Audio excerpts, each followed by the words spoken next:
tout l'ensemble des projets qui ont été financés sous Laurent Gbagbo et pour lesquels le Premier ministre Patrick Achi était ministre de l'infrastructure, était censé les exécuter.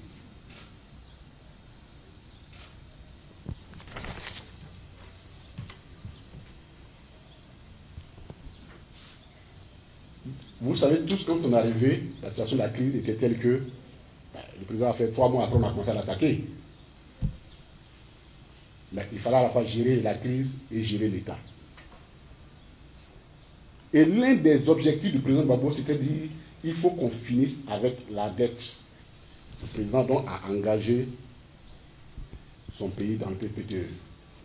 On voulait rappeler, le ministre, que depuis 2008, dès que nous avons commencé les négociations du PPTE, la Banque mondiale, pour nous appuyer, a décaissé un certain nombre de fonds. C'est ce qu'on appelait un programme d'urgence des investissements urbains. Je vais prendre le temps pour vous citer tous les projets. À Bobo, réhabilitation de la route PK18 Ndotré. C'est sous Gbagbo que ça a été fait.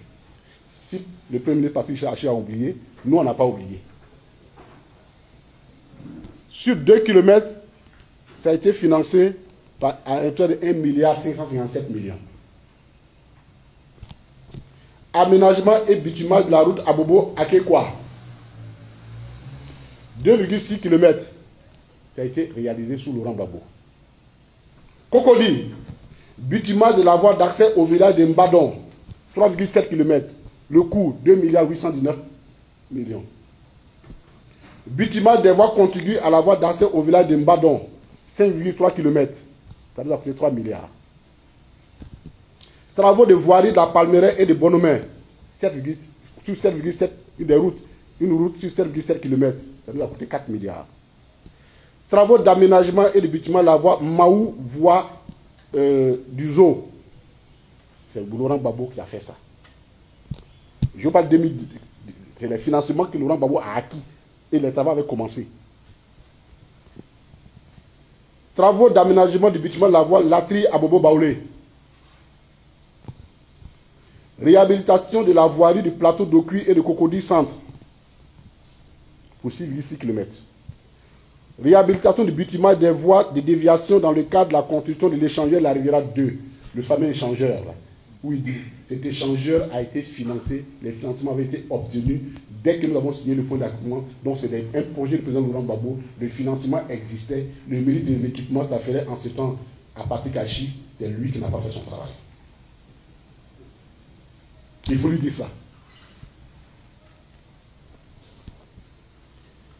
Travaux d'élargissement de la route Carrefour Zo William Civil. Nous tous on a vu ça, on était ici. Bâtiment de la voie André Maloro, centre de santé urbain, à la rivière Palmeraie. C'est nous qui avons fait ça. Construction d'un pont sur liaison 7e sens, on appelle ça pont Soro. C'est pas pont Soro, hein. C'est notre pont. Construction d'un échangeur sur le carrefour de la Riviera 2. 8 milliards avaient été déjà dégagés pour ça.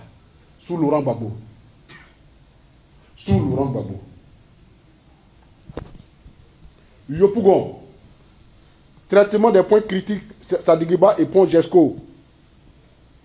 Réhabilitation de la voie bitumée Yopougon, Saint-André, Pétro-Ivoire, Librafik, Cité Verte, 16e arrondissement, Pont Sodessi et Point Critique. Ça, on peut aller voir. Port-Boué. Réhabilitation de la voie du port d'Abidjan. Marcory. Construction de ponts piétons métalliques, ainsi de suite. Adjamé. Construction de... on va vous donner tout ça, les journalistes, pour que vous puissiez partir avec ça. Et quand on a fait, à partir de 2012, les acquis du PPTE, parce que les efforts du PPTE de 2009, les acquis sont donnés en 2012. Sur ça, tout ce que le gouvernement, le RADP a fait, c'est sur la base de ces acquis-là. Et le plus grand financier, c'est dans le cadre du contrat CD2, qui a été payé par tranche. Ça aussi, on le dit. La Côte d'Ivoire a bénéficié, à partir de 2012, de 2 contrats CD2 d'un montant global de 1151 milliards pour financer divers projets de développement. Le premier, de 630 millions, donc de 413 milliards, couvrait la période de 2012 à 2015 et le second de 738 milliards de 2014 à 2020. Le contrat CD2, c'est quoi? Pour qu'on puisse expliquer. Dans le cadre donc, du PPTE, chaque créancier a sa propre politique. Chaque créancier a sa propre politique. Et sur ça, la France a décidé, avec certains pays, que tu ne lui rembourses pas ton argent. Vous payez la dette, mais mettez dans un compte séquestre, et puis après vous réinvestissez sur un projet commun. C'est ça qui a permis au gouvernement Ouattara. Donc les efforts du président Gbagbo qui ont permis au gouvernement Ouattara de réunir 1151 milliards et qui lui ont permis de construire ce qui suit. Abobo, les lots Abobo 1, pharmacie Matenet. L'eau à Djamé Reboul, avenue Yopougon, route d'Azito. Les points critiques Yopougon. Tout cela a été construit. Et le second pont, le second décaissement, c'est lui qui sert à construire l'autoroute entre Yamoussoukro et Bouaké. Donc, ils n'ont pas allé chercher l'argent quelque part. Hein. Ce sont nos efforts, les efforts du président Laurent Gbagbo de 2009 là, qui ont été remboursés et qui leur permettent de faire chose.